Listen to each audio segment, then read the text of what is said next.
പ്രിയ വിദ്യാർത്ഥി സുഹൃത്തുക്കളെ, എൻട്രിയിലേക്ക് എവർക്കും സ്വാഗതം. ഞാൻ രാജേഷ് സാർ. നമ്മൾ SCRT സോഷ്യൽ സയൻസ് 6ാമത്തെ ക്ലാസ്സിലെ 1ാമത്തെ ചാപ്റ്റർ ആദിമ മനുഷ്യനും സംസ്കാരങ്ങളും പഠിക്കാം. കഴിഞ്ഞ ക്ലാസ്സിൽ നമ്മൾ പ്രധാനമായും പഠിച്ചത് പരിണാമം. സസ്യങ്ങളുടെയോ ജന്തുക്കളുടെയോ മനുഷ്യരുടെയോ പരിണാമത്തിന് നമുക്ക് പഠിക്കുവാൻ സഹായിക്കുന്നത് പ്രധാനമായും ഫോസിലുകളാണ്. ആ ഫോസിലുകളെ കുറിച്ചുള്ള പഠനം പാലിയന്റിയോളജി എന്ന് നമ്മൾ പഠിച്ചു അല്ലെ. ആ പാലിയന്റിയോളജിയുടെ സഹായത്താൽ ആദ്യമായി ശാസ്ത്രീയമായി ജന്തുക്കളുടെ പരിണാമം നിശ്ചയിച്ചത് 1859 ചാൾസ് ഡാർവിനാണ്. അതുകൊണ്ട് അദ്ദേഹത്തെ പരിണാമ സിദ്ധാന്തത്തിന്റെ പിതാവ് എന്ന് വിളിച്ചു എന്ന് നമ്മൾ പഠിച്ചു അല്ലെ. പിന്നെ നിലവിലെ ഗ്രിഗോറിയൻ കലണ്ടർ അനുസരിച്ച് നമ്മൾ ഉപയോഗിക്കുന്നത് കോമൺ എറ CE എന്ന വാക്കുകൊണ്ടാണ് ഇപ്പോഴത്തെ കലണ്ടർ നമ്മൾ നിശ്ചയിക്കുക. പണ്ട് നമ്മൾ അതിനെ AD അന്നേ ഡൊമിനി, ക്രിസ്തുവിന് ശേഷം, ക്രിസ്തു ജനനത്തിന് ശേഷം എന്ന അർത്ഥത്തിൽ അന്നേ ഡൊമിനി എന്ന് വിളിച്ചിരുന്നു. നിലവിൽ അങ്ങനെയല്ലേ വിളിക്കുക, CE കോമൺ എറ. BC ബിഫോർ ക്രൈസ്റ്റ് എന്നതിന് പകരം നിലവിലിരിക്കുന്നത് ബിഫോർ കോമൺ എറ എന്നുമാണ് എന്ന കാര്യം കാലഗണനയും പഠിച്ചു. എന്നിട്ട് മനുഷ്യന്റെ ഉൽപ്പത്തിയെക്കുറിച്ചും പരിണാമത്തെക്കുറിച്ചും പരാമർശിക്കുന്ന ശാസ്ത്രശാഖയാണ് നരവംശ ശാസ്ത്രം എന്ന് പഠിച്ചു. മനുഷ്യന്റെ പരിണാമ ശ്രേണിയെക്കുറിച്ച് പഠിച്ചു അല്ലെ. മനുഷ്യ പരിണാമം ആരംഭിക്കുന്നത് പ്രൈമേറ്റുകൾ എന്ന സസ്തനികളിൽ നിന്നാണെന്ന് പഠിച്ചു. എന്നിട്ട് മനുഷ്യനോട് രൂപസാദൃശ്യമുള്ള ആദ്യ ജന്തു വിഭാഗം 4 കാലിൽ നടക്കുന്ന ഹൊമിനോയിഡുകളായിരുന്നു. ഈ ഹൊമിനോയിഡുകൾ പിൽക്കാലത്ത് പരിണമിച്ച് 2 കാലിൽ നടക്കുന്ന ഹൊമിനിഡുകളായിട്ട് മാറി. അവയെ നമ്മൾ പിന്നെ ആസ്ട്രലോപിഥെക്കസ് എന്നും ഹോമോ എന്നും വിളിച്ചു. ഹോമോ പരിണാമ ശ്രേണി 3 വിഭാഗമുണ്ട് അല്ലെ. ഉപകരണം നിർമ്മിച്ച ഹോമോ ഹാബിലസ്, ആദ്യമായി നിവർന്നു നിന്ന ആദിമ മനുഷ്യൻ ഹോമോ ഇറക്ടസ്, ബുദ്ധിയുള്ള മനുഷ്യൻ എന്ന് പറയുന്നത് ഹോമോ സാപ്പിയൻ. നിലവിലെ ആധുനിക മനുഷ്യൻ അഥവാ വിവേകമുള്ള മനുഷ്യനെ കണക്കാക്കുന്നത് ഹോമോ സാപ്പിയൻ. ഇതുവരെ നമ്മൾ പഠിച്ചുറപ്പിച്ചു, ശരിയല്ലേ. ഇനി നമ്മൾ അടുത്ത് പഠിക്കുകയാണ് ഹോമോ എന്ന വിഭാഗം. ഉപകരണങ്ങൾ ആദ്യമായി നിർമ്മിച്ചത് ഹോമോ എന്ന വിഭാഗമല്ലേ അല്ലെ. നിവർന്നുന്ന ആദിമ മനുഷ്യൻ എന്ന് പറയുന്നത് ആരാണ്? ഹോമോ ഇറക്ടസ് ആണ്. ഹോമോ ഹാബിലസ് ആദ്യമായി ഉപകരണം നിർമ്മിച്ചു. നിവർന്നു നിന്ന ആദിമ മനുഷ്യൻ എന്ന് പറയുന്നത് ഹോമോ ഇറക്ടസ് ആണ്. ആധുനിക മനുഷ്യനായിട്ട് കണക്കാക്കുന്നത്, അതായത് മനുഷ്യന്റെ മുൻഗാമിയായി കണക്കാക്കുന്നത് ഏത് സ്പീഷീസ് ആണ്? ഹോമോ സാപ്പിയനുമാണ്. ഈ ഹോമോ സാപ്പിയന്റെ ജീവിതത്തെ കുറിച്ച് നമ്മൾ ഇനി വിശദമായി പഠിക്കാൻ പോകും. നോക്കാം. ആദിമ മനുഷ്യന്റെ സംസ്കാരവും 2ാമത്തെ ഭാഗത്തിലേക്ക്. മനുഷ്യവികാസത്തിന്റെ വിവിധ ഘട്ടങ്ങൾ. ആദിമ മനുഷ്യൻ വനാന്തരങ്ങളിലാണ് വസിച്ചിരുന്നത്.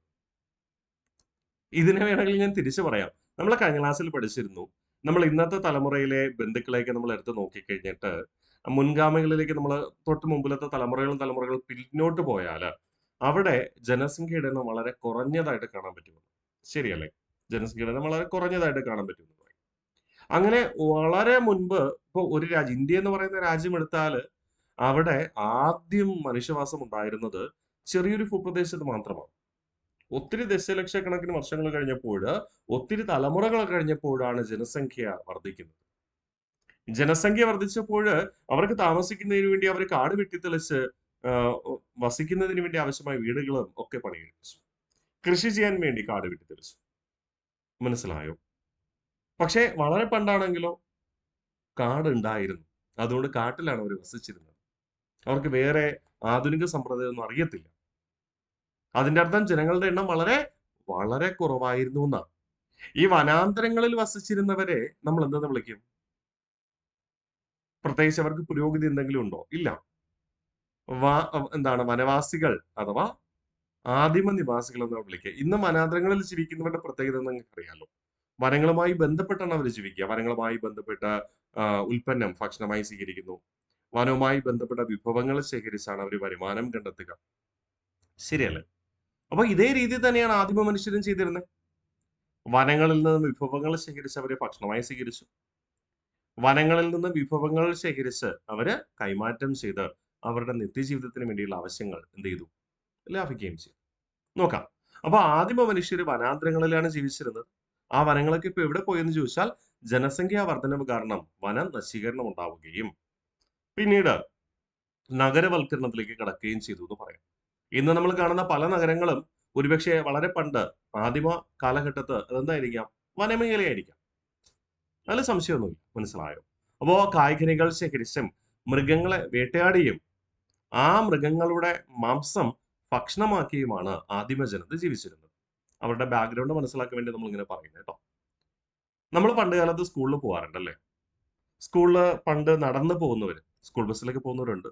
ഓക്കെ, അവരുണ്ട്, സമ്മതിച്ചു. എങ്കിലും നടന്നു പോകുന്നവരൊക്കെ, എന്റെയൊക്കെ കുട്ടിക്കാലത്ത് ഞാൻ സ്കൂളിലൊക്കെ നടന്നു പോകുന്ന അവസരത്തില് റോഡ് എനിക്കൊരു ഏകദേശം 3 കിലോമീറ്റർ നടന്നാണ് ഞാൻ സ്കൂളിൽ പോയിരുന്നത്. ഏകദേശം കേട്ടോ. 2 1/4 ഉണ്ടെന്ന് തോന്നുന്നു.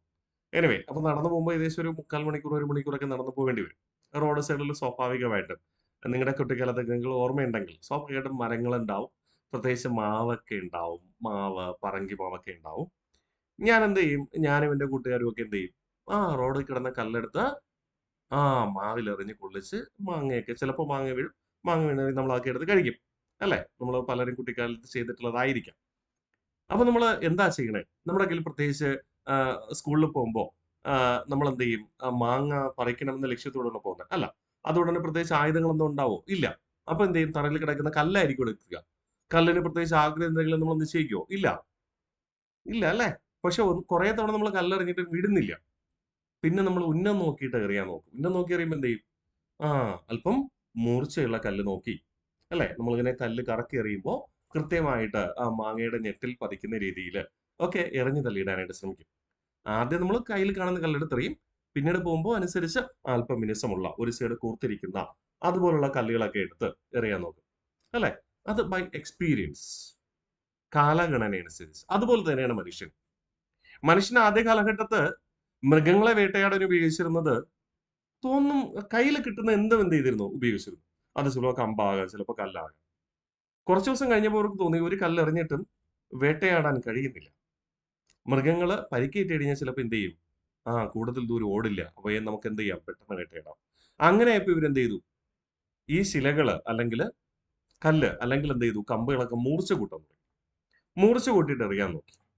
എറിയഞ്ഞപ്പോ ഇവർക്ക് ഉണ്ട്, കുഴപ്പമില്ല. ഇവരുടെ കൈയുടെ ആരോഗ്യം എത്രയാണോ അതനുസരിച്ച് ദൂരത്തുള്ള മൃഗങ്ങളെ മാത്രമേ വേട്ടയാടാൻ പറ്റുന്നു. അങ്ങനെ പതിയെ പതിയെ ഇവരെന്ത് ചെയ്തു? അമ്പുവില്ലുണ്ടാക്കി. അമ്പുവില്ലുണ്ടാക്കി. അമ്പുവില്ലുണ്ടാക്കി ഒരു മാംസമൊക്കെ കഴിക്കുന്നു. പച്ച മാംസമൊക്കെയാണ് കഴിച്ചിരുന്നത്. അതിനിടയിൽ ഇവരെന്ത് ചെയ്തു? ആ അബദ്ധത്തില് ഇവരുടെ കയ്യിൽ ഉണ്ടായിരുന്ന മാംസം കത്തിപ്പോയി. കത്തിപ്പോയി ഇവര് വേറെ ഒന്നും ഭക്ഷണമില്ലാത്തതുകൊണ്ട് കത്തിപ്പോയ, ഇഷ്ടമില്ലെങ്കിലും കത്തിപ്പോയ മാംസം ഇവരെടുത്ത് എന്ത് ചെയ്തു? പൂർണ്ണമായിട്ട് കത്തിയില്ല, എങ്കിലും കത്തിപ്പോയ മാംസം ഇവരെടുത്ത് ഭക്ഷിച്ചു നോക്കി. അവർക്ക് ടേസ്റ്റ് ഉണ്ടെന്ന് തോന്നി. പിന്നെ അങ്ങോട്ട് എന്ത് ചെയ്തു? ഇവര് തീ കൊണ്ട് മാംസം വേവിച്ച് ഭക്ഷണം കഴിക്കാൻ തുടങ്ങി. തീ കൊണ്ട് വേവിച്ച് മാംസം കഴിക്കാൻ തുടങ്ങി. അങ്ങനെയപ്പോ ഇവര് മടിയന്മാരായി. കൂടുതൽ മൃഗങ്ങൾ ആക്രമിച്ചു. ഇപ്പൊ മാമത്തുകൾ എന്ന് പറയുന്ന മൃഗങ്ങളൊക്കെ ഈ മനുഷ്യന്റെ ശിലായുഗ കാലഘട്ടത്ത് വംശനാശം സംഭവിച്ചിട്ടുണ്ട് കണക്കാക്കാം. അമ്പുവില്ലിന്റെ ഉപയോഗം കാരണം ഇവര് കൂടുതൽ മൃഗങ്ങൾ ആക്രമിച്ചു. ഒത്തിരി മൃഗങ്ങളെ ഒത്തിരി ദൂരം നിന്ന് ആക്രമിക്കാൻ ഇവർക്ക് കഴിഞ്ഞു. ഒത്തിരി ദൂരം എന്ന് പറഞ്ഞാൽ അത്യാവശ്യം. കല്ലുകൾ എറിയുന്നതിനേക്കാളും ദൂരത്ത് നിന്ന് ആക്രമിക്കാനായിട്ട് കഴിഞ്ഞു. അതുകൊണ്ട് അപകടകരമായ പല മൃഗങ്ങളെയും, മനുഷ്യനേക്കാളും വലിയ സൈസുള്ള മൃഗങ്ങളെയൊക്കെ ഇവർ ആക്രമിച്ചു. അവരെ വേട്ടയാടി. അതോടുകൂടി പല ജീവജാലങ്ങളും വംശനാശം സംഭവിച്ചു എന്നാണ് പറയുന്നത്. ഈ കഥയാണ് നമ്മൾ ഈ ക്ലാസ്സിൽ പഠിച്ചുറപ്പിക്കുക. ഓക്കെ, അപ്പൊ ഇവർ കയ്യിൽ കിട്ടുന്ന സാധനങ്ങളൊക്കെ ആദ്യ കാലഘട്ടത്ത് ആയുധങ്ങളാക്കി. പിന്നെ പിന്നെ പതിയെ എന്ത് ചെയ്തു? പ്ലാൻ ചെയ്തു. ഈ മൃഗങ്ങളെ ആക്രമിക്കാൻ ഈ കല്ല് മതി. വലിയ മൃഗമാണെങ്കിൽ നമുക്ക് അമ്പുവില്ല് ഉപയോഗിക്കാം. കുറച്ചുകൂടി വലിയ മൃഗമാണെങ്കിൽ കമ്പ് കൊണ്ടോ അല്ലെങ്കിൽ ശിലകൾ കൊണ്ടോ മറ്റെന്തെങ്കിലും മാർഗം സ്വീകരിക്കാം. അങ്ങനെ ഒരുപാട് വിദ്യ ഇവര് കാലാന്തരത്തിൽ എന്ത് ചെയ്തു? ഉപയോഗിച്ച് കണ്ടെത്തി. കാരണം ബുദ്ധിയുള്ള മനുഷ്യനാണല്ലോ ഹോമോസാപ്പിയൻ. ഹോമോസാപ്പിയൻ ബുദ്ധിയുള്ള മനുഷ്യനാണ്. കാലഗണന അനുസരിച്ച് അവർ എന്ത് ചെയ്തു? പുതിയ പുതിയ കാര്യങ്ങൾ കണ്ടെത്താം. ഓക്കെ, നമുക്ക് നോക്കാം. ശിലകൾ കൊണ്ട് നിർമ്മിക്കപ്പെട്ട ആയുധങ്ങളും ഉപകരണങ്ങളും കാലക്രമത്തിലുണ്ടായ പുരോഗതിയെ അടിസ്ഥാനമാക്കി ശിലായുഗത്തെ നമുക്ക് എന്തായി വേർതിരിക്കാം? 3ആയി വേർതിരിക്കാം. ശിലായുഗ കാലഘട്ടത്തെ നമ്മൾ എന്തായി വേർതിരിക്കുന്നു? 3ആയി വേർതിരിക്കുന്നു. നോക്കാം. പുരാതന ശിലായുഗം അഥവാ പ്രാചീന ശിലായുഗം. പുരാതന ശിലായുഗം അഥവാ പ്രാചീന ശിലായുഗം. പിന്നെ മധ്യശിലായുഗം. മധ്യശിലായുഗത്തെ നമ്മൾ സൂക്ഷ്മ ശിലായുഗം എന്ന് വിളിക്കും. മധ്യശിലായുഗം അഥവാ സൂക്ഷ്മ ശിലായുഗം എന്ന് വിളിക്കും. പിന്നെ നവീന ശിലായുഗം അഥവാ ആധുനിക ശിലായുഗം എന്ന് വിളിക്കാറുണ്ട്. നവീന ശിലായുഗം അഥവാ ആധുനിക ശിലായുഗം. നമുക്ക് നോക്കാം, ഓരോന്നും വിശദമായി നമ്മൾ പഠിക്കാം. ഞാൻ വീണ്ടും പറയുന്നു, 6ാം ക്ലാസ്സിലെ പാഠഭാഗത്തിന് കുറച്ചുകൂടെ വിശദീകരിച്ച രൂപമാണ് 8ാം ക്ലാസ്സിലുള്ളത്. അപ്പോൾ ചില പോയിന്റ്സ് നമുക്ക് പെട്ടെന്ന് കണക്ട് ചെയ്യാൻ വേണ്ടിയിട്ട് ചില അഡീഷണൽ പോയിന്റ്സ് കൂടെ നമ്മൾ ഇതിനകത്ത് പഠിക്കാനായിട്ട് ശ്രമിക്കും. ഓക്കെ, അപ്പൊ മനുഷ്യവികാസത്തിന്റെ ഘട്ടങ്ങൾ നമുക്ക് നോക്കാം. ആദിമ മനുഷ്യർ വനാന്തരങ്ങളിലാണ് ജീവിച്ചിരുന്നത്. ഇന്ന് വനാന്തരങ്ങളിൽ ജീവിക്കുന്നവരെ നമ്മൾ എന്തെന്ന് വിളിക്കും? ഗോത്ര നിവാസികൾ എന്ന് വിളിക്കും അല്ലെ? ആദിമ കാലഘട്ടത്തിൽ എത്ര ഗോത്രങ്ങൾ ഉണ്ടായിരുന്നെന്ന് അറിയാമോ?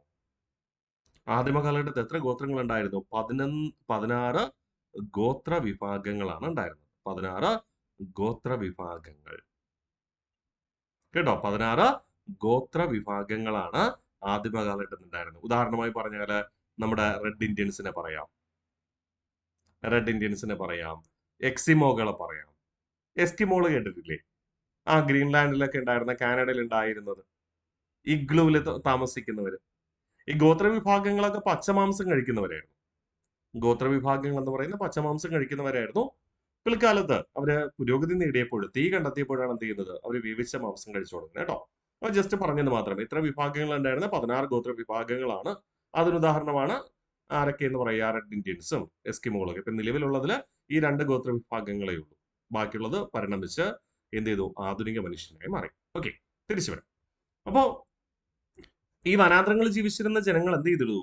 മൃഗങ്ങളെ വേട്ടയാടി അവയുടെ മാംസം ഭക്ഷണമാക്കുകയും ജീവിച്ചിരുന്നു. ചുറ്റുപാടിൽ നിന്നും ലഭിച്ച പരിക്കൻ കല്ലുകളാണ് ഇവർ ആയുധമായി ഉപയോഗിച്ചിരുന്നത്. ശിലകൾ ആയുധമായി ഉപയോഗിച്ചിരുന്നതിനാൽ ഈ കാലഘട്ടത്തെ പൊതുവായി നമുക്ക് ശിലായുഗം എന്ന് വിളിക്കാം. ശിലകൾ കൊണ്ട് നിർമ്മിക്കപ്പെട്ട ആയുധങ്ങളും ഉപകരണങ്ങളിലും കാലക്രമത്തിലുണ്ടായ പുരോഗതി അടിസ്ഥാനമാക്കി നമുക്ക് ശിലായുഗത്തെ എത്രയും വേർതിരിക്കാം? 3 വേർതിരിക്കാം. നോക്കിയാലോ? യെസ്, ശിലായുഗത്തെ നമ്മൾ എത്രയും വേർതിരിക്കുന്നു? 3 എന്തൊക്കെ? പ്രാചീന ശിലായുഗം അഥവാ പുരാതന ശിലായുഗം. നമുക്ക് നോക്കാം ഓരോന്നും. യെസ്, പ്രാചീന ശിലായുഗം. ശിലായുഗ കാലഘട്ടത്തെ ആദ്യഘട്ടമാണ് പ്രാചീന ശിലായുഗം അല്ലെങ്കിൽ പുരാതന ശിലായുഗം.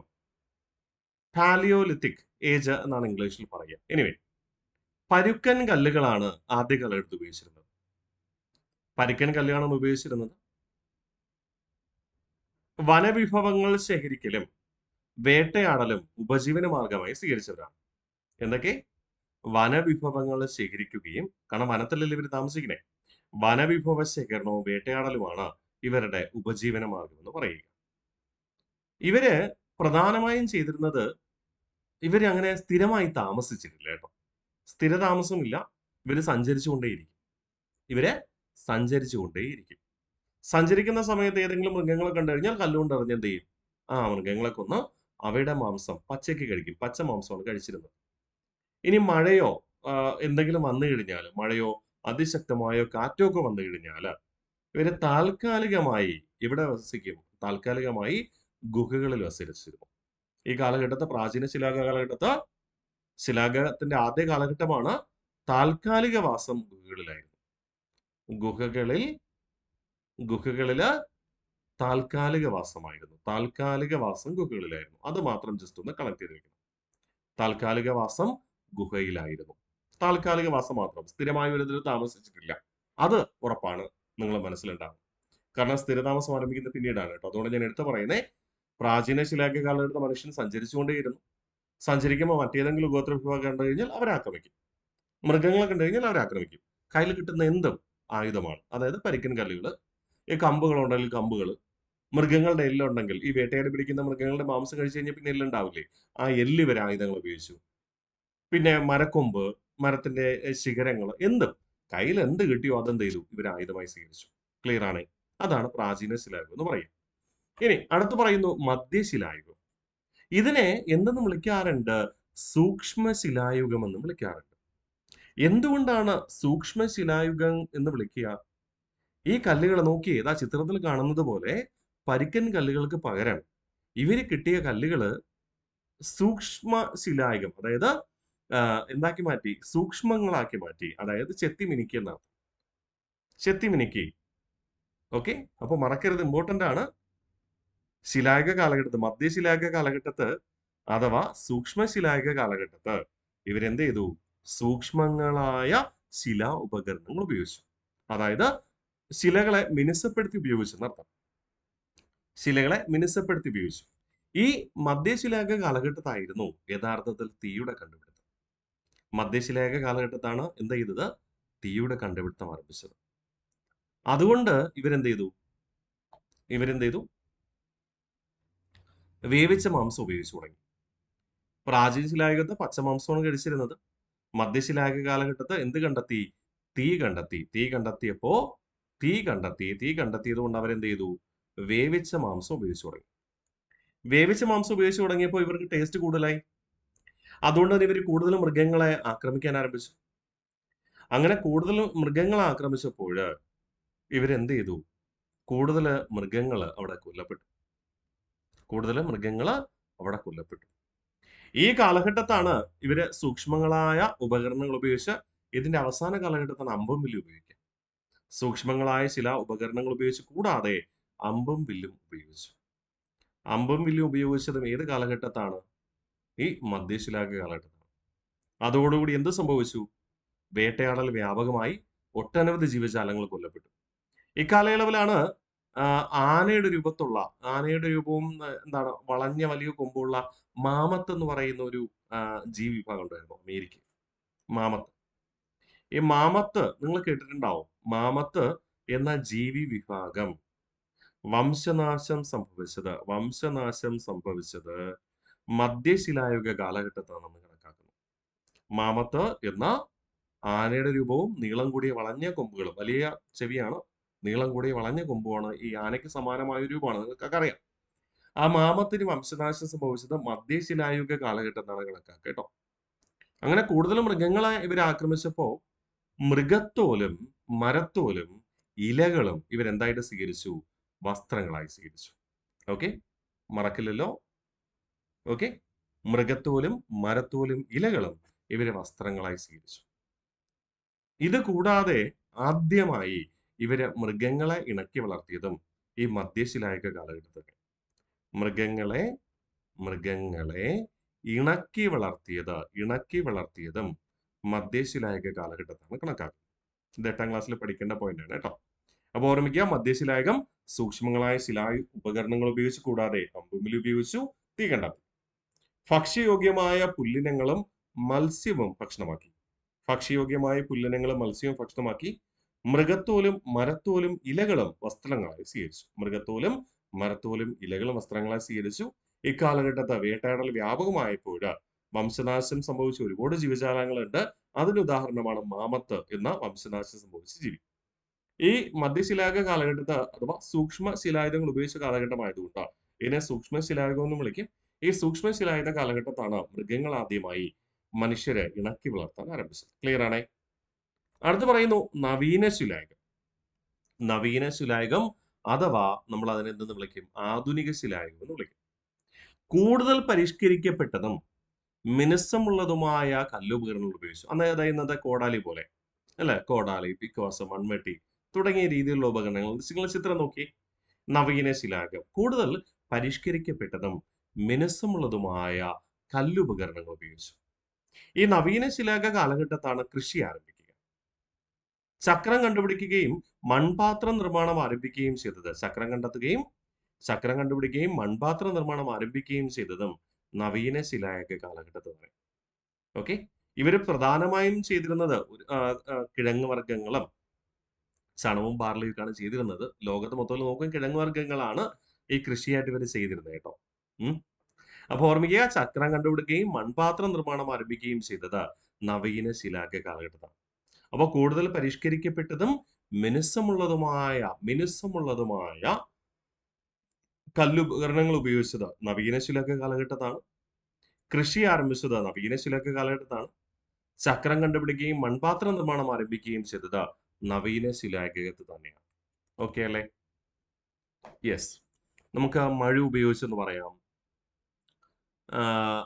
ഓക്കെ, മഴു അല്ലെങ്കിൽ മൺവെട്ടി തുടങ്ങിയവയൊക്കെ ആദ്യമായി ഉപയോഗിച്ചു തുടങ്ങിയത് കല്ലുപകരണങ്ങൾ ആയ നവീന ശിലായുഗ കാലഘട്ടത്താണ്. ഈ നവീന ശിലായുഗ കാലഘട്ടത്തിൽ കൃഷി ആരംഭിച്ചതോടുകൂടി മനുഷ്യൻ എന്ത് ചെയ്തു? സ്ഥിരവാസം ആരംഭിച്ചു. അതാണ് നമ്മൾ കണക്ട് ചെയ്യേണ്ട പോയിന്റ്. കൃഷി ആരംഭിച്ചതോടുകൂടി മനുഷ്യൻ ആദ്യമായി സ്ഥിരവാസം ആരംഭിച്ചത് ആരുടെ കാലഘട്ടത്താണ്? അല്ലെങ്കിൽ ഏത് കാലഘട്ടത്താണ്? നവീന ശിലായുഗ കാലഘട്ടത്താണ്. മനസ്സിലായോ? നവീന ശിലായുഗ കാലഘട്ടത്താണ്. ആ നവീന ശിലായുഗ കാലഘട്ടത്ത് കൃഷി ആരംഭിച്ചതോട് സ്ഥിരവാസം ആരംഭിച്ചതോടുകൂടി കുടുംബം എന്ന സമ്പ്രദായം ഉദയം ചെയ്തപ്പോൾ സ്വാഭാവികമായിട്ടും ജനസംഖ്യാ വർധനവ് ആരംഭിച്ചു. ജനസംഖ്യാ വർധനവ് കുടിയേറ്റത്തിലേക്ക് നയിക്കുകയും ചെയ്തു.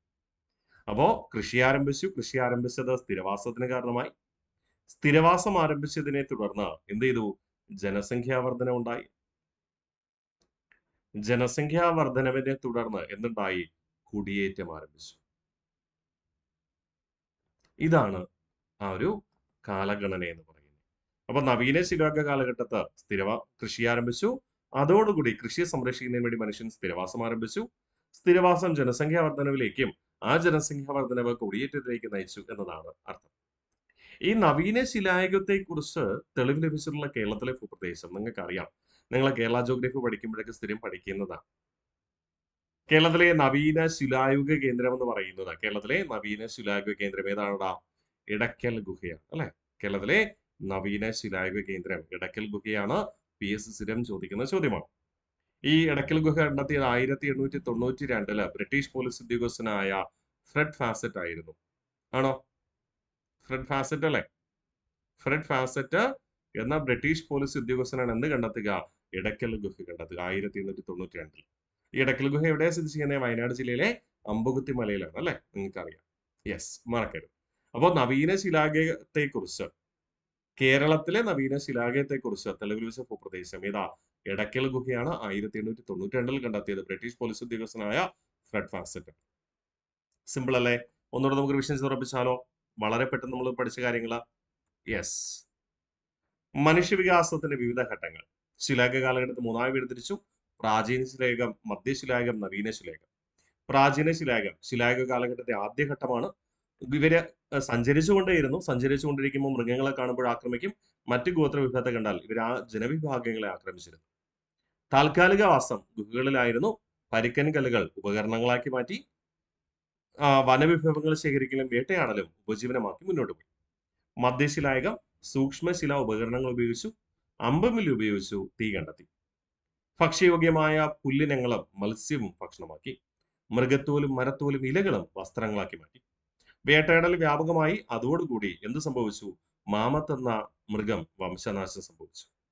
ഓക്കെ, മൃഗങ്ങളെ ഇണക്കി വളർത്താൻ ആരംഭിച്ചതും മധ്യശിലായുഗ കാലഘട്ടത്താണ്. ഇണക്കി വളർത്തിയ ആദ്യ മൃഗം എന്ന് പറയുന്നത് നായയാണ് കേട്ടോ. നായ. ഇണക്കി വളർത്തിയ ആദ്യ മൃഗം എന്ന് പറയുന്നത് നായയാണ് കേട്ടോ. അത് കഴിഞ്ഞതിന് ശേഷം കന്നുകാലികളെ ഇണക്കി വളർത്തി കാലാന്തരത്തിൽ. അപ്പൊ മൃഗങ്ങളെ ഇണക്കി വളർത്തിയത് ഏത് കാലഘട്ടത്താണ്? മധ്യശിലായുഗ കാലഘട്ടത്താണ്. അടുത്ത് പറയുന്നു നവീന ശിലായുഗം. കൂടുതൽ പരിഷ്കരിക്കപ്പെട്ടതും മിനുസമുള്ളതുമായ കല്ലുപകരണങ്ങൾ ഉപയോഗിച്ചു. നവീന ശിലായുഗ കാലഘട്ടത്തിൽ കൃഷി ആരംഭിച്ചു. അതേ തുടർന്ന് സ്ഥിരവാസം ആരംഭിക്കുകയും ജനസംഖ്യാ വർധന ഉണ്ടാവുകയും കുടിയേറ്റം ആരംഭിക്കുകയും ചെയ്തു. നവീന ശിലായുഗ കാലഘട്ടത്താണ് ചക്രങ്ങൾ കണ്ടുപിടിക്കുകയും മൺപാത്രങ്ങൾ നിർമ്മാണം ആരംഭിക്കുകയും ചെയ്തത്. കേരളത്തിലെ നവീന ശിലായുഗ കാലഘട്ടത്തെ പ്രധാന കേന്ദ്രമെന്ന് പറയുന്നത് ഇടയ്ക്കൽ ഗുഹയാണ്. 1892 ബ്രിട്ടീഷ് പോലീസ് ഉദ്യോഗസ്ഥനായ ഫ്രെഡ് ഫാസറ്റ് ആണ് കണ്ടെത്തുക. ഇടയ്ക്കൽ ഗുഹ സ്ഥിതി ചെയ്യുന്നത് എവിടെയെന്ന് ചോദിച്ചു കഴിഞ്ഞാൽ എവിടെയാണ്? ഇന്നത്തെ വയനാട് ജില്ലയുടെ ഭാഗമായ അമ്പുകുത്തി മലയിലുമാണ്. അടുത്ത് പറയുന്നു ഭീംബേട്ക. ഭീംബേട്ക എന്ന വാക്കിന്റെ അർത്ഥം ഭീമന്റെ ഇരിപ്പിടം എന്നാണ്. ഭീംബേട്ക എന്ന വാക്കിന്റെ അർത്ഥം എന്താ? ഭീമന്റെ ഇരിപ്പിടം എന്നാണ്. ഭീമന്റെ ഇരിപ്പിടം. ശിലായുഗ മനുഷ്യർ അധിവസിച്ചിരുന്ന ഇന്ത്യയിലെ ഒരു പ്രധാനപ്പെട്ട ഗുഹാകേന്ദ്രമാണ് എന്താ? ഭീംബേട്ക എന്ന് പറയുക. ഓക്കെ, അപ്പൊ മറക്കരുത്, ഇമ്പോർട്ടന്റ് ആണ്. ശിലായുഗ കാലഘട്ടത്ത് മനുഷ്യവാസമുണ്ടായിരുന്ന ഇന്ത്യയിലെ ഭൂപ്രദേശം, ശിലായുഗ കാലഘട്ടത്ത് മനുഷ്യവാസമുണ്ടായിരുന്ന ഇന്ത്യൻ ഭൂപ്രദേശം ഏതാണ്? ഭീംബേട്ക. ഭീംബേട്ക എന്ന വാക്കിന്റെ അർത്ഥം എന്താ? ഭീമന്റെ ഇരിപ്പിടം. നിലവിൽ ഏത് സംസ്ഥാനത്താണ്? മധ്യപ്രദേശിലാണ്. മധ്യപ്രദേശിലെ റൈസാൻ ജില്ലയിലാണ് കേട്ടോ. മധ്യപ്രദേശിലെ ഭീംബേട്ക. പ്രാചീന മനുഷ്യരുടെ വിവിധ ജീവിത രീതികളെ കുറിച്ച് ഇവിടുത്തെ ഗുഹാചിത്രങ്ങൾ നമുക്ക് തെളിവ് നൽകുന്നുണ്ട്. ഭീംബേട്ക എന്ന ഗുഹയ്ക്ക് വെളിയിലുള്ളതാണ്. ഇത് ഗുഹയ്ക്കകത്തെ ചിത്രം.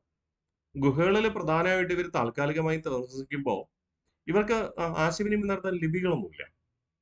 ഇവര് ചിത്രലിപിയിലൂടെയാണ് ആശയവിനിമയം നടത്തുക. അതായത് ഇന്ന മൃഗത്തിന്റെ പടം വരയ്ക്കുന്നു. ആ മൃഗത്തിനെ കൊല്ലാൻ വേണ്ടി ഏത് കല്ലുപയോഗിക്കാം, ഏത് ആയുധം ഉപയോഗിക്കാം, അങ്ങനെ വരച്ച് കാണിച്ചു കൊടുക്കും. അങ്ങനെയാണ് ചെയ്യുക.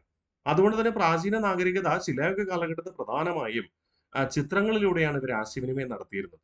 അതുകൊണ്ട് പ്രാചീന ശിലായുഗ കാലഘട്ടത്തെ വിവരങ്ങൾ ലഭിക്കുന്നത് ഗുഹകൾ എല്ലാ പ്രദേശത്തും ഉണ്ടാവും. ഗുഹാചിത്രങ്ങൾ ഉണ്ടാവും. ഓക്കെ, അപ്പോൾ ഭീംബേഡ്കയിലെ ഗുഹാചിത്രമാണ് നിങ്ങൾ ചിത്രത്തിൽ കാണുന്നത്. ഭീംബേഡ്ക എന്ന് പറയുന്നത് ഒരു മലയോര മേഖലയിലെ പ്രദേശം, മധ്യപ്രദേശിലെ റൈസാൻ ജില്ലയിലാണ്. ഇത് കല്ലുകൊണ്ടുള്ള ഒരു വാസസ്ഥലമായിരുന്നു. മലയോര മേഖലയാണ്, കല്ലുകൊണ്ടുള്ള വാസസ്ഥലമാണ്. കല്ലുകൾ അടുക്കി വെച്ചുണ്ടാക്കിയ ഗുഹ എന്നർത്ഥം.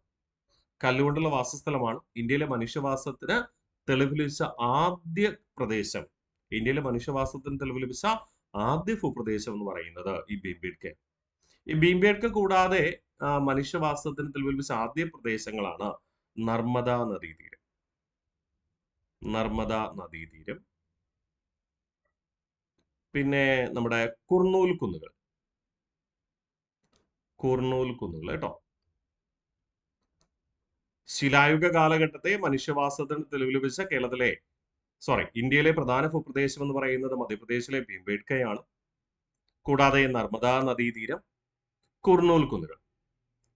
ഇന്ത്യയില് ഈ ശിലായുഗ മനുഷ്യരെ കുറിച്ച് ഏറ്റവും കൂടുതൽ തെളിവ് ലഭിച്ച സംസ്ഥാനം മധ്യപ്രദേശാണ്. കേരളത്തിൽ ഇടുക്കിയുമാണ് കേട്ടോ. ശിലായുഗ കേന്ദ്രങ്ങൾ ഏറ്റവും കൂടുതൽ കാണപ്പെടുന്നത്, ശിലായുഗ കേന്ദ്രങ്ങൾ ഇന്ത്യയിലെ ഏറ്റവും കൂടുതൽ കാണപ്പെടുന്നത്, ശിലായുഗ കേന്ദ്രങ്ങൾ ഏറ്റവും കൂടുതൽ കാണപ്പെടുന്നത് മധ്യപ്രദേശിലാണ്. കേരളത്തിൽ ഇടുക്കിയിലുമാണ് കേട്ടോ. മധ്യപ്രദേശിലെ ഭീംബേഡ്കയാണ് ഏറ്റവും ആദ്യത്തേത്. അപ്പൊ ഇന്ത്യയിലെ മനുഷ്യവാസത്തിന് തെളിവ് ലഭിച്ച ആദ്യ ഭൂപ്രദേശം എന്ന് പറയുന്നത് മധ്യപ്രദേശിലെ ഭീംബേഡ്ക ഗുഹാകേന്ദ്രം. അത് കല്ലുകൊണ്ടുള്ള ഒരു പാർപ്പിടമാണ്, കല്ലുകൊണ്ട് നിർമ്മിച്ച ഒരു പാർപ്പിടമാണ്. ആ ഗുഹാ ചിത്രങ്ങളാണ് ആ കാലഘട്ടത്തെ കുറിച്ച് തെളിവ് ലഭിച്ചത്. ഇത് കൂടാതെ ശിലായുഗ മനുഷ്യർ താമസിച്ചിരുന്ന ഭൂപ്രദേശങ്ങള് നർമ്മദാ നദീതീരവും കുർണൂൽ കുന്നുകളുമാണ്. അപ്പൊ നിങ്ങൾക്ക് ഡൗട്ട് വരും, സാറേ സിന്ധു നദീതീരമോ? അത് നാഗരികത.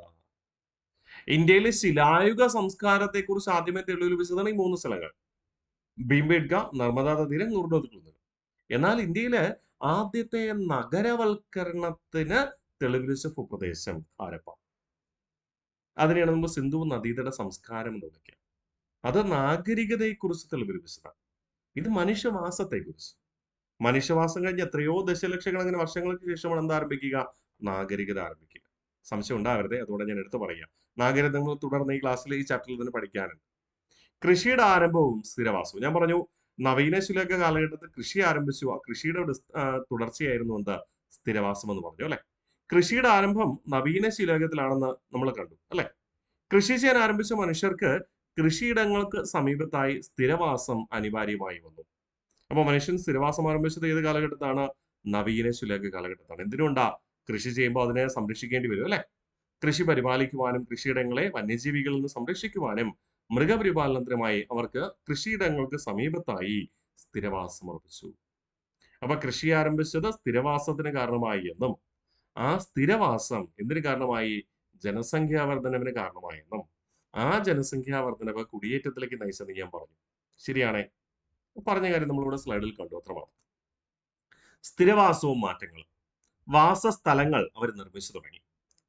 ഓക്കെ, ജനങ്ങൾ തമ്മിൽ കൂടുതൽ ഇടപഴകാൻ തുടങ്ങുകയും സംഘടിത സാമൂഹിക ജീവിതത്തിന് തുടക്കം കുറിക്കുകയും ചെയ്തു. ഞാൻ പറഞ്ഞു, സാമൂഹിക ജീവിതത്തിന് ആദ്യമായി തുടക്കം കുറിക്കുന്നത് കൃഷി ആരംഭിച്ച നവീന ശിലായുഗ കാലഘട്ടത്താണ്. സ്ഥിരവാസ കേന്ദ്രങ്ങൾ ക്രമേണ ഗ്രാമങ്ങളായും ആ ഗ്രാമങ്ങൾ പിൽക്കാലത്ത് നഗരങ്ങളായും വികാസം പ്രാപിച്ചു. ഓക്കെ, അപ്പോൾ സ്ഥിരവാസവും മാറ്റങ്ങളും എങ്ങനെ സംഭവിച്ചു? സ്ഥിരവാസം ആരംഭിച്ചു തുടങ്ങിയത് നവീന ശിലായുഗ കാലഘട്ടത്തിൽ. ജനങ്ങൾ തമ്മിൽ കൂടുതൽ ഇടപഴകാൻ തുടങ്ങി, സംഘടിത സാമൂഹിക ജീവിതത്തിന് തുടക്കം കുറിച്ചു, ജനസംഖ്യാവർദ്ധന ഉണ്ടായി, സ്ഥിരവാസ കേന്ദ്രങ്ങൾ ഗ്രാമീണ കേന്ദ്രങ്ങളായും ഗ്രാമീണ കേന്ദ്രങ്ങൾ തുടർന്ന് നഗര കേന്ദ്രങ്ങളായും വികാസം പ്രാപിച്ചു. സെറ്റാണേ. ശിലയിൽ നിന്ന് ലോകത്തിലേക്ക്. ശിലായുഗ കാലഘട്ടത്തിൽ ശിലകളും കമ്പുകൊണ്ടൊക്കെയാണ് ചെയ്തിരുന്നത്. പിന്നെ ഇവര് പിൽക്കാലത്ത് കൂടുതൽ കാഠിന്യമുള്ള ആയുധങ്ങൾ അന്വേഷിച്ചു.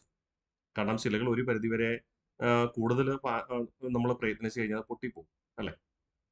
പെട്ടെന്ന് ഉടഞ്ഞു പോകാൻ ചാൻസ് ഉണ്ട്. അപ്പൊ ദീർഘകാലം ഉപയോഗിക്കുന്നതിന് വേണ്ടി അവരുടെ കയ്യിൽ ആ സമയത്ത് ഉണ്ടായിരുന്ന ലോഹങ്ങൾ ഉപയോഗിച്ചുകൊണ്ട് അവരെന്ത് ചെയ്തു? ആയുധങ്ങൾ നിർമ്മിക്കാൻ ആരംഭിച്ചു. അങ്ങനെ ലോഹ കാലഘട്ടം ആരംഭിക്കുകയാണ്. ശിലായുഗ കാലഘട്ടം കഴിഞ്ഞ് ലോഹയുഗ കാലഘട്ടം ആരംഭിച്ചു. അവൈലബിൾ ആയിട്ടുള്ള ലോഹങ്ങളല്ലേ ഉപയോഗിക്കും. അവൈലബിൾ ആയ ലോഹങ്ങൾ. ആദ്യം ഉണ്ടായിരുന്നത് വെങ്കലമായിരുന്നു. അതുകൊണ്ട് അവർ വെങ്കലം ആയുധമായി ഉപയോഗിച്ചു. പിൽക്കാലത്ത് ഇരുമ്പാണ് പ്രധാനമായും ആയുധമായി സ്വീകരിച്ചത്. അതുകൊണ്ട് തന്നെ വെങ്കലയുഗ കാലഘട്ടമെന്നും ശിലായുഗ കാലഘട്ടത്തെ തുടർന്ന് വെങ്കലയുഗ കാലഘട്ടമെന്നും അതേ തുടർന്നുള്ള കാലഘട്ടത്തെ ഇരുമ്പ് യുഗ കാലഘട്ടമെന്നും നമ്മൾ വിളിക്കാറുണ്ട്. ഉദാഹരണമായി പറഞ്ഞാല് ശിലായുഗ സംസ്കാരം നിലനിന്ന ഇന്ത്യയിലെ ഭൂപ്രദേശമാണ് ഏതൊക്കെ? ഭീംബേട്ക, നർമ്മദ നദീതീരം, പിന്നെ കുർണൂൽ കുന്നുകൾ. പിന്നീട് ആയുധം ലോഹങ്ങൾ ഉപയോഗിച്ച് തുടങ്ങിയ കാലഘട്ടം വെങ്കലയുഗ കാലഘട്ടം. വെങ്കലയുഗ കാലഘട്ടത്ത് ഇന്ത്യയിലെ ജനജീവിതം ഉണ്ടായിരുന്നത് സിന്ധു നദീതീരത്താണ്. നാഗരികതയ്ക്ക് തിരക്കും പിൽക്കാലത്ത് ഒരുപാട് വർഷങ്ങൾക്ക് ശേഷം. അത് വെങ്കലയുഗ സംസ്കാരമാണ്. ഈ സിന്ധു നദീതട സംസ്കാരം അസ്തമിക്കുവാനുള്ള കാരണം ആരുടെ ആഗമനമാണ്? ആര്യന്മാരാണ്. ആര്യന്മാരുടെ കാലഘട്ടത്തിൽ പ്രധാനം ഉപയോഗിച്ചിരുന്നത് എന്താ?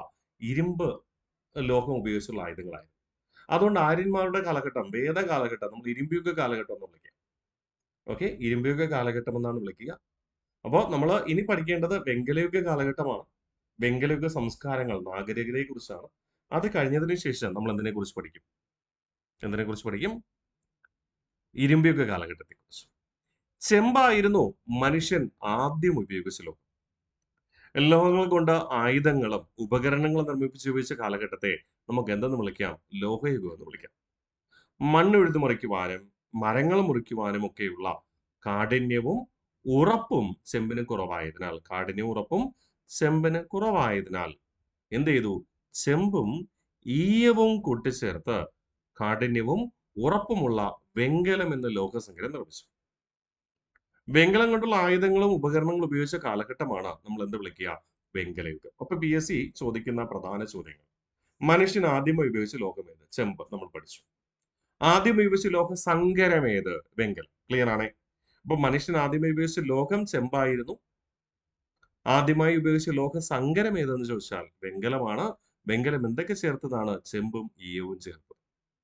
വെങ്കലം കൊണ്ടുള്ള ഉപകരണങ്ങൾ ഉപയോഗിക്കാൻ ആരംഭിച്ചതോടെ മനുഷ്യ ജീവിതത്തിൽ കാതലായ മാറ്റങ്ങൾ ഉണ്ടായി. അവ എന്താണെന്ന് നമുക്ക് നോക്കാം. വെങ്കലത്തിന്റെ ഉപയോഗം മനുഷ്യ ജീവിതത്തിൽ ഉണ്ടായ മാറ്റങ്ങൾ എന്തൊക്കെയാണ്? വെങ്കലം കൊണ്ടുള്ള ഉപകരണങ്ങൾ കൃഷിയിടങ്ങൾ വ്യാപിപ്പിക്കുന്നതിന് സഹായമായി. കാരണം വളരെ പെട്ടെന്ന് മണ്ണിളക്കാൻ പറ്റും. കൃഷിക്ക് വളരെ പെട്ടെന്ന് സഹായകമാകും. അപ്പോൾ ഒരു ഭൂപ്രദേശത്ത് കൃഷി ചെയ്യുന്ന ആള് വളരെ പെട്ടെന്ന് കൃഷി ചെയ്യാൻ സാധിക്കുന്നുണ്ട്. കൂടുതൽ ഭൂപ്രദേശത്ത് കൃഷിയിടങ്ങളുടെ വ്യാപനം കാർഷിക ഉൽപാദന വർധനവിന് കാരണമായി. കൃഷിയിടങ്ങൾ വർദ്ധിപ്പിക്കുമ്പോൾ സ്വാഭാവികമായിട്ട് എന്ത് സംഭവിക്കും? കാർഷിക ഉൽപ്പന്നങ്ങളിലും വർധനവുണ്ടാവും. കാർഷിക ഉൽപാദന വർധനവ് ഉൽപ്പന്നങ്ങളുടെ കൈമാറ്റത്തിനും കൈമാറ്റ കേന്ദ്രങ്ങളുടെ വികാസത്തിനും വഴിയൊരുക്കി. അതായത് വാണിജ്യത്തിന് വഴിയൊരുക്കി എന്നർത്ഥം. വ്യാപാര വാണിജ്യത്തിന് തുടക്കം കുറിച്ചു. ഈ കൈമാറ്റ കേന്ദ്രങ്ങൾ പിൽക്കാലത്ത് പട്ടണങ്ങളായും നഗരങ്ങളായും രൂപപ്പെട്ടു. അപ്പോ വെങ്കല യുഗത്തിന്റെ ഉപയോഗം മനുഷ്യ ജീവിതത്തിലുള്ള മാറ്റങ്ങൾ എന്തൊക്കെയാ? ആദ്യം വെങ്കലം കൊണ്ടുള്ള ഉപകരണങ്ങള് കൃഷി വർദ്ധിപ്പിക്കുന്നതിന് കാരണമായി. കൃഷി വർദ്ധിച്ചപ്പോൾ ഉൽപ്പന്നങ്ങൾ വർദ്ധിച്ചപ്പോൾ ഇവർക്ക് ആവശ്യമുള്ളത് ഒഴികെ ബാക്കിയുള്ളത് ഇവരെന്തായാലും തീരുമാനിച്ചു? വിൽക്കാൻ തീരുമാനിച്ചു. അല്ലെ? കാർഷിക ഉൽപ്പന്നങ്ങള് വിൽക്കാൻ തീരുമാനിച്ചു. അങ്ങനെ വിൽക്കാൻ എത്തിച്ചേർന്ന പ്രദേശം പതിയെ എന്തായിട്ട് മാറി? പട്ടണങ്ങളും നഗരങ്ങളുമായി മാറി. ഇനി ആ നഗരവൽക്കരണത്തെ കുറിച്ചാണ് നമുക്ക് ഇനി അടുത്ത ക്ലാസ്സിൽ പഠിക്കേണ്ടത്. ഓക്കെ അല്ലേ? ക്ലിയർ ആണേ? ലളിതമാണ് നമ്മൾ പഠിച്ച കാര്യങ്ങൾ. എല്ലാം നിങ്ങളുടെ മനസ്സിലുണ്ടെന്ന് കരുതുന്നു. അപ്പൊ ഇത്രയും കൃത്യമായി പഠിച്ചു വരിക. ബാക്കി നമുക്ക് അടുത്ത ക്ലാസ്സിൽ പഠിക്കാം. ഓക്കെ അല്ലേ?